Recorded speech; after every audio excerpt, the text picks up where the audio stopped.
പറയാനുള്ളത്, എന്റെ പിന്നിൽ കാണുന്നത് 3 വർഷത്തിന് ശേഷം മല്ലു സ്റ്റാർ അല്ലു അർജുന്റെ പുഷ്പ 2 പുഷ്പ ദ റൈസ് റിലീസായതിന്റെ ആഘോഷമാണ് ഈ കാണുന്നത്.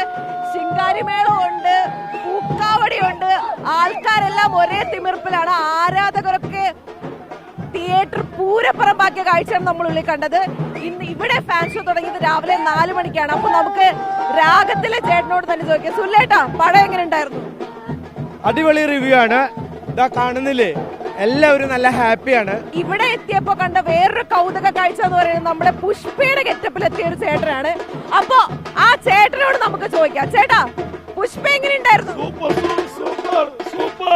ആരും മേടിക്കണം, നമുക്ക് ഫാൻസിനോട് തന്നെ ചോദിക്കാം. പുഷ്പ എങ്ങനെ ഉണ്ടായി? സൂപ്പർ, കിട്ടില്ല, സൂപ്പർ, അടിപൊളി.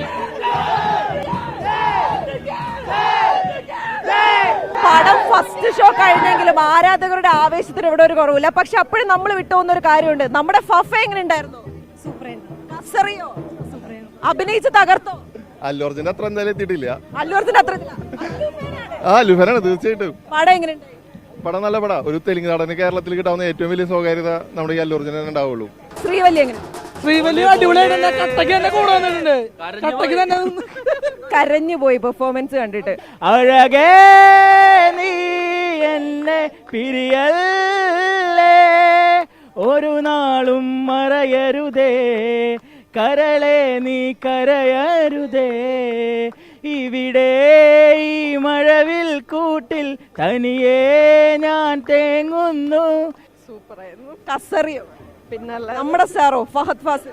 Super super. അല്ലുവിന്റെ അത്ര ഇല്ല, അല്ലുവിന്റെ അത്ര എത്തിയില്ല. അപ്പോഴും എല്ലാവരും പറയുന്നത് പെർഫോമൻസിൽ അല്ലു അർജുനാണ് കസറിയെന്നാണ്. അപ്പൊ എന്തായാലും തൃശ്ശൂരിലെ രാഗം തിയേറ്റർ എന്ന് പറഞ്ഞാൽ പൂരപ്പറമ്പാണ്. ഇത് തൃശ്ശൂർ പൂരത്തിന് വന്ന ആളുകളല്ല, അല്ലു അർജുന്റെ പുഷ്പ 2 കാണാനെത്തിയ ആൾക്കാരാണ് എനിക്ക് മുന്നിലേക്ക് കാണുന്നത്. അപ്പോൾ പുഷ്പ ഫ്ലവറാണോ ഫയറാണോ അതോ വൈൽഡ് ഫയർ ആണോ എന്നറിയാൻ എല്ലാവരും തിയേറ്ററിലേക്ക് എത്തുക.